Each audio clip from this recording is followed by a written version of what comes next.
Kasi dapat natin malaman kung paano ginastos yung budget ng House noong 2025, paano ginagastos yung 2026, at ano po yung basihan ng 2027 budget proposal. At kadalasan, nagpropose po ang House ng insertion na mas malaki pa doon sa original budget.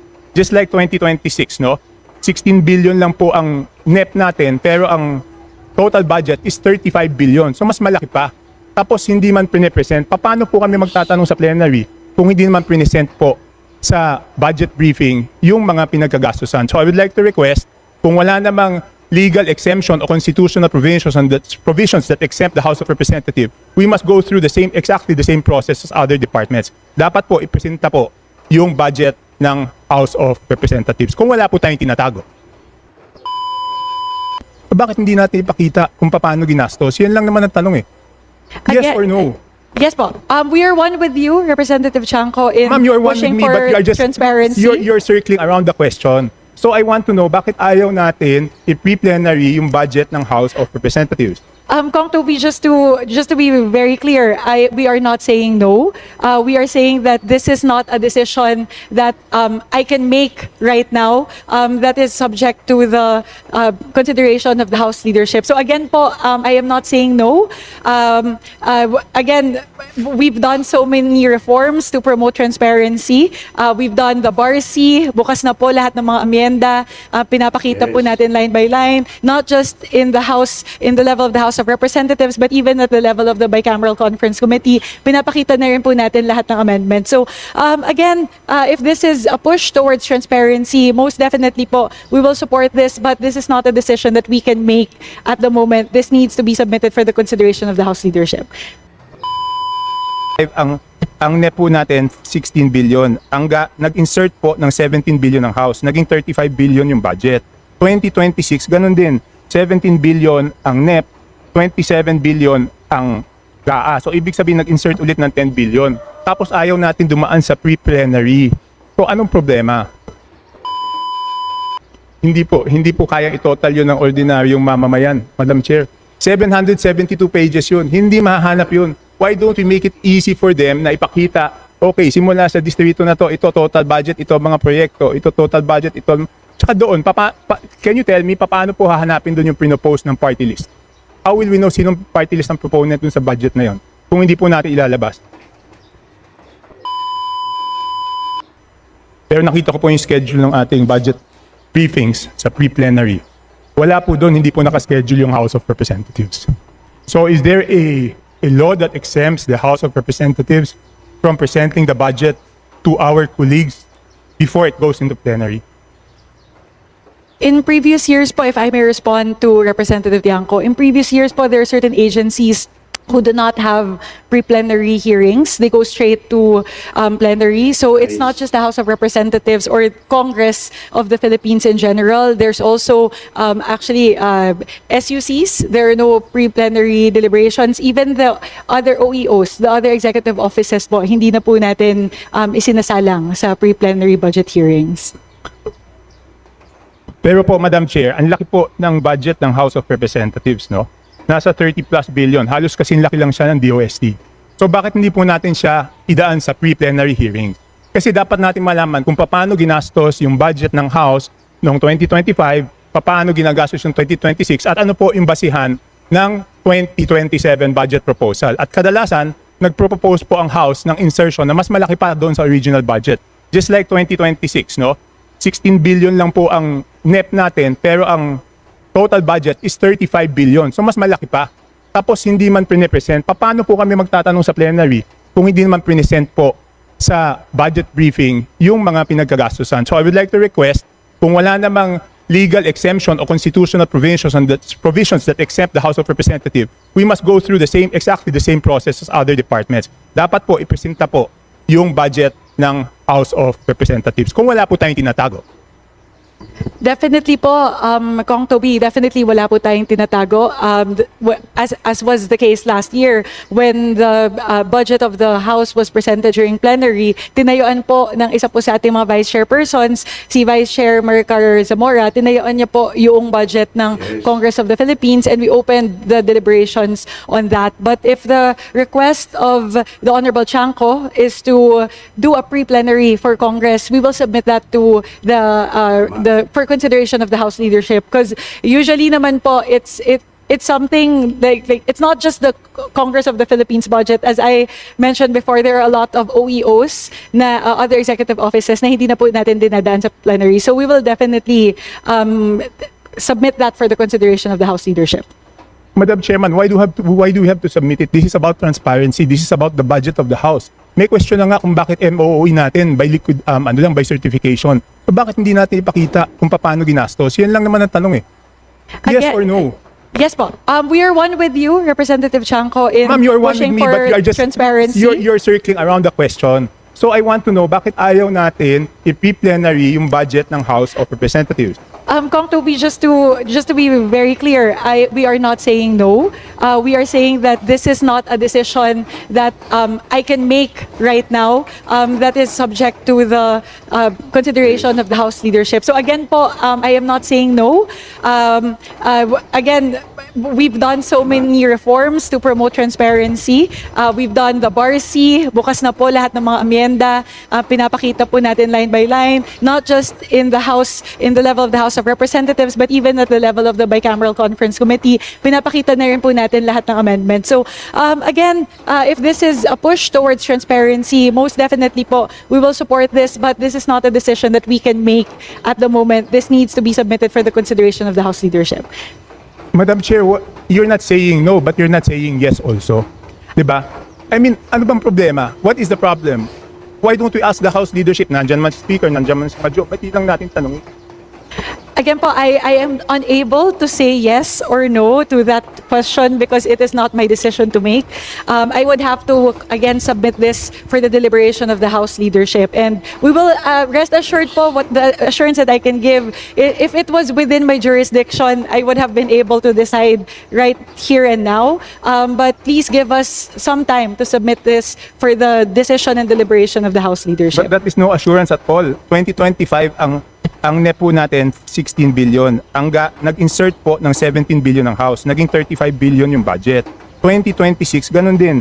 17 billion ang NEP, 27 billion ang GAA. So ibig sabihin nag-insert ulit ng 10 billion. Tapos ayaw natin dumaan sa pre-plenary. So anong problema? Kong Toby, I would like to reiterate that this is not an insertion. This was deliberated in the plenary. Although there was no pre-plenary for the budget of the Congress of the Philippines, the deliberations on the budget of the Congress of the Philippines was opened up during the plenary. All members were given the opportunity to propound questions to the budget sponsor last year. So although there were no pre-plenaries for the Congress of the Philippines in the past budget hearings, meron pong pagkakataon ang lahat po ng mga miyembro na sudiin yung budget ng Congress of the Philippines pagdating po ng plenary deliberation. So if again the request is to have a pre-plenary for the Congress of the Philippines budget for this year, I will most definitely po, the assurance that I can give at the moment is that I will submit it to the wisdom of the House leadership. Eh kung ganun pala, pwede naman palang sa plenary nila magtanong, bakit pa natin sila pinadadaan sa pre-plenary? Tapos tayo, ayaw natin idaan yung sarili natin sa pre-plenary. Pwede naman pala, di ba? Kung yun ang sagot niyo, kasi last year, ganun, yung House hindi dumaan sa pre-plenary, tapos sinagot lahat ng tanong sa plenary. Eh bakit lahat ng departamento pinadadaan natin tapos tayo hindi? Anong pagkakaiba? Madam Chair, point of order. Go ahead, Par. Before I respond, yes, My good friend Representative Tony Toby Albano. Chanco is talking about our pre-plenary actions that we can take up amongst ourselves and not waste time with a lot of members who are ready to talk and debate issues regarding the DBCC. So, with respect to my good friend Toby Chanco, the list is so long that I don't even know if I can ask questions primarily on the national and local concerns later on with our friends who have prepared this. And this has been an ongoing practice to have the DBCC. So if this is a concern my point of order, Madam Chair, is if it is just concern about scheduling, maybe we can take this up with the permission of Congressman Toby, with the leadership, and not waste the time of members and also our guests here in plenary. If that is okay, that is a point of order that I'd like to Okay, if make. it's a point of order, I will explain and I would like the chair to rule. If it's a point of order, I will not appeal. I'm just saying, kanina po sinabi, 11 trillion po ang sinubmit. Binawasan po lahat ng departamento, hindi po dapat ibawas sa time ko yun. Kasi point of order po yan. Hindi po dapat ibawas sa oras ko yung sagot ko sa point of order niya dahil hindi ko po tanong yan. Okay, kanina po sinabi 11 trillion. Binawasan 7 trillion. So kaya natin pinapag-submit ang bawat departamento. Sasabihin nila, paano nila ginastos yung pera, nakabuti ba ito sa taong bayan. Yun po ang ginagawa sa pre-plenary. So paano po kami magtatanong dito sa plenaryo kung wala naman presentation ganon? Ano, huhulaan namin kung magkano yung nagastos? Anyway, I would like to request the chair to rule on the point of order. You think I'm out of order, just say. Madam Chair, if I may be allowed. Before I rule on the point of order, I would first like to recognize Deputy Speaker Janet Green. Very quickly, Madam Chair. Unang araw po ito ng ating pre-plenary budget deliberations, and I believe the Honorable Chanco, whom we fully respect, has his point. The Honorable Chair and the Honorable Albano also have their own points. May I recommend, Madam Chair, that instead of ruling on matters that will create animosity, may I be allowed, Madam Chair, to propose the following: that the concern of the Honorable Chanco be referred to the Committee on Appropriations and be deliberated as soon as possible. And second, Madam Chair, if the Honorable Chanco will allow, that we now proceed with the deliberation of the DBCC, notwithstanding the fact that there are unanswered questions that the Committee on Appropriations are very much willing to answer, regardless of the decision of the leadership or whatever, because it's the committee that will respond. So, Madam Chair, if I may, again to reiterate, wag na po natin pagdebatihan yan kasi sayang po yung oras. We acknowledge the Honorable Chanco. We also acknowledge the point of the Honorable Chairwoman and the Honorable Albano, one of our party leaders. But at the same time, I believe we have to move forward. So if the Honorable Chanco is amenable, may I propose that his proposal be discussed by the Committee on Appropriations as soon as possible. But for the meantime, we all be allowed to proceed with the pre-plenary hearings of the DBCC. Madam Chair, if I may reiterate, With the indulgence of Representative Tiangco, I would first like to recognize Representative Tony Albano. yes, Madam Chair, the point of order stays, and it's a long-standing tradition that the point of order has to be taken first. But I believe Representative Chanco has still that floor and time if he wants to use his 2 minutes or 5 minutes of his time to ask any relevant questions while the DBCCs and our guests are here. But if it's outside of that, I would really like to insist, if not, I'm asking permission for my good friend Toby Tiangco to please, everyone's stressed already, everyone's trying to do a good job, or trying to help our country and our economy move up.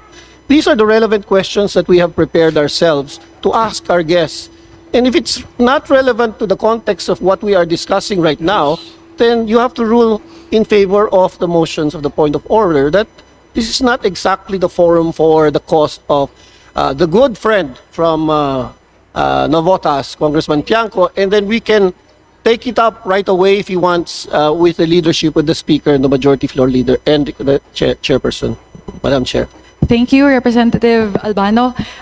If our honorable colleague, Representative Tiangco, will be amenable to it, rather than ruling on the point of order, as proposed by Deputy Speaker Garin, this is a matter that we can take up within the Executive Committee of the Committee on Appropriations. So again, rather than take it up here during the DBCC, as I assured earlier, I give my assurance that I will raise this to the House leadership for deliberation and decision. And we will get back to you as soon as possible on the matter. Madam Chair. Yes, Yes. yes, Representative Erice. Yes, ang suggestion ko lang po, hindi lang po dapat siguro after deliberating with Executive Committee, we should deliberate it in the plenary. Yes. Kasi po ang question dyan yung equitability nung resources ng House, whether all representatives are meron pong kanya-kanyang pakinabang at yung sa sa budget, at baka naman po kailangan po talaga equitable. Hindi ko naman po sinasabing equal, equitable yung distribution ng resources. So hindi lang po ito concern ng committee, concern po ng buong plenaryo. Salamat po. Thank you, Representative Erice. Again, we acknowledge the point of the Honorable Erice and the Honorable Tiangco. And again, may I request for your kind indulgence to please give us time to raise it to the House leadership and within the Committee on, and also for the Committee on Appropriations to make the appropriate action on the matter. If again, if with the kind indulgence of Representative Tiangco and Representative Erice. Madam Chair, the reason I brought it up today is para magkaroon ng time mag-prepare yung House. Anyway, please rule on the point of order of the Deputy.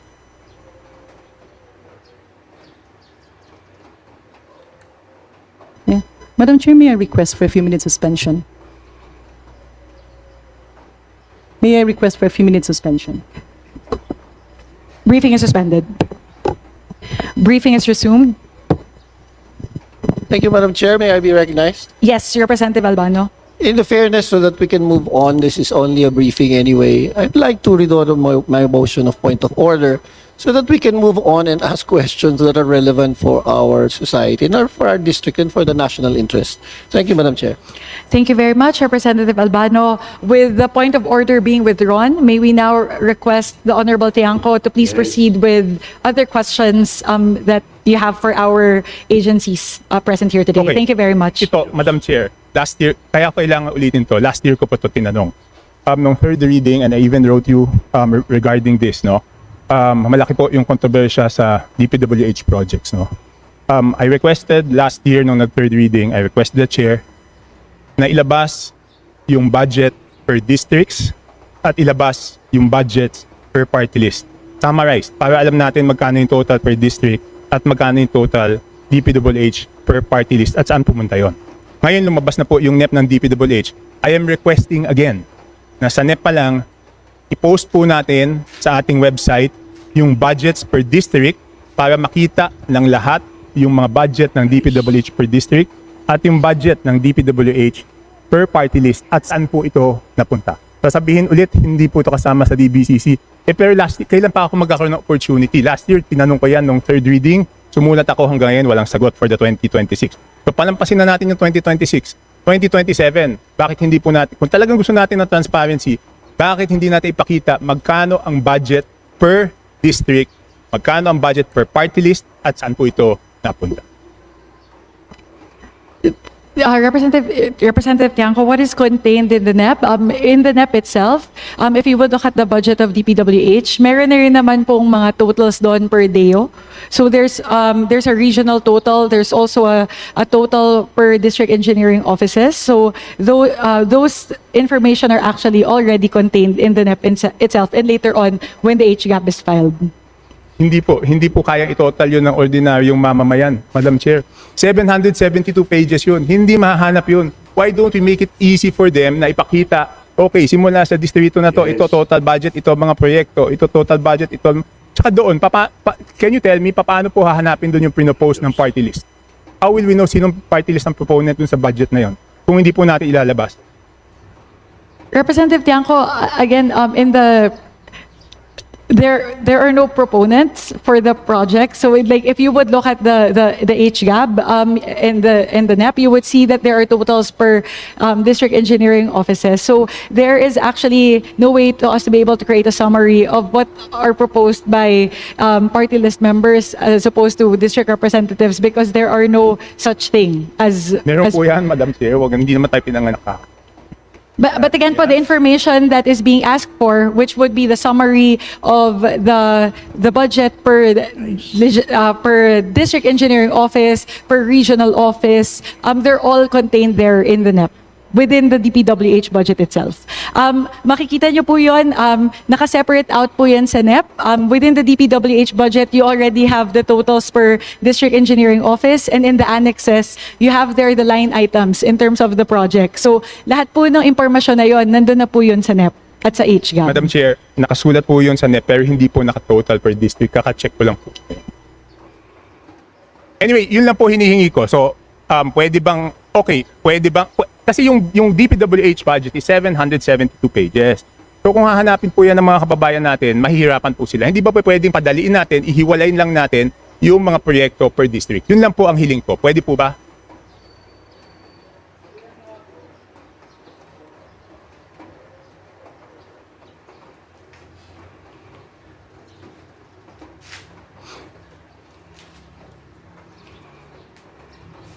May I defer for the answer, the expert on the matter, the Vice Chairperson of the Committee on Appropriations, defending the budget of the Department of Public Works and Highways, Representative Romeo Momo, to respond to the query of the Honorable Chanco. Yes, Madam Chair, thank you. Ang totoo lang, in every DEO, mayroon tayong total budget and then mayroon ding naka-line ng mga projects, no? So, ang ibig sabihin siguro ni Honorable Chanco is yung mga nakalagay ng mga project ang ipa-scale natin, ano, i-post natin. But yung projects na yun madaling hanapin sa mga DEOs, no? DEOs natin, in fact, sa mga accounts ng mga DEOs, yung mga yung Facebook accounts ng mga DEOs, nandoon naka-post yung ating mga projects. Madam Chair, hindi po para sa atin yun, para sa kababayan natin, para madali nilang makita. Hindi po para sa akin. Dahil pag hiningin natin sa DO, ibibigay. Pero may mga projects po na nasa NCR, nasa region, hindi po siya nakatotal per district. Pero dapat yun, pasok dun sa district. So ang hinihingi ko lang po is pagsamahin, simplihan, para makita ng kababayan natin ano po yung budgets per district. Yun lang po.